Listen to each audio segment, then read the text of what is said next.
Here's a scenario I'm interested in, Dan first, then Sean. It is often said the confirmation gods demand one sacrifice, and that will be Gates, and then they'll nominate Mike Lee, and that'll be that. I think it's possible that it could go the other way. That if they have the courage to stand up to Donald Trump and MAGA, because MAGA will come hard after any senator who votes no, anyone. They have the courage to stand up. They may then keep the ball rolling and say, "Live to fight another day." Have Paul Gigot on my side. I'm against Tulsi Gabbard. I'm against Christy Nome. I'm against Pete Hegseth because it could go the other way. It could be don't make him the sacrifice. It could be we're going to exercise our prerogative. Dan, what do you think of my theory that that's possible? I'm not predicting it, but that's Yeah. possible. That this could lead to a cascade of rejections of nominees. Yes, it's possible. And part of the reason is, I mean, look, Democrats are going to be unified, but what makes these kind of like the perfect storm for Democrats is it is a Republican family feud. I mean, it does not take a lot of looking to find Republicans going on the record of their disgust or their grave concerns with a lot of these nominees. Opposition research is going to get dumped. Yes. And what you don't know by is both parties, by the way. absolutely. And so, it is quite possible that you end up having a series of these, folks go down.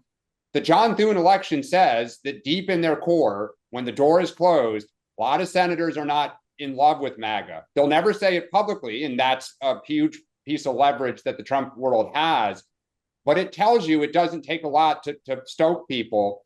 And I'll also just say, look, when Harriet Miers withdrew, the safe pick turned out to be Samuel Alito. And how did that turn out? So just because you take out the sexy name that everyone's going gaga over doesn't mean that the next person in line isn't going to do what people hope he or she will do. Sean, I'm going to ask you a different question. Go ahead, answer, but then No, we'll ask I you was just going to say, look, I think Dan's right in the sense that barring if we have the status quo right now, and the nominations were to go through tomorrow, I think all of them get through. But where Dan's right is there's going to be a ton of oppo. And if the oppo is such that the nominee himself or herself, in the case of Tulsi, or Elise or someone like that, can't withstand it. Christy Nome. Christy Nome, yeah. Good point. Can't stand it, or they don't want to have their family in dirt, then that's one thing.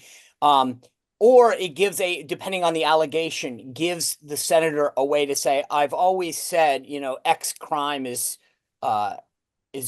something that I would never allow. I mean, I don't know. But my point is our allegation.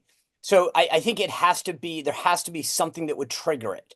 And that's going to be the problem right now for these guys. They have to find something that occurs.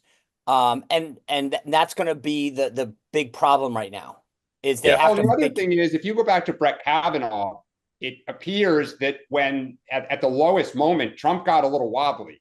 It started sticking on him, and he's like, if he doesn't perform well, I'm gonna, back away from him. I think, but just to be clear, Trump's view was, hey, if you're not going to fight for you, I won't fight for you. But Trump has no problem backing his nominees. The ones that have dropped out in the past have done so because they wanted out.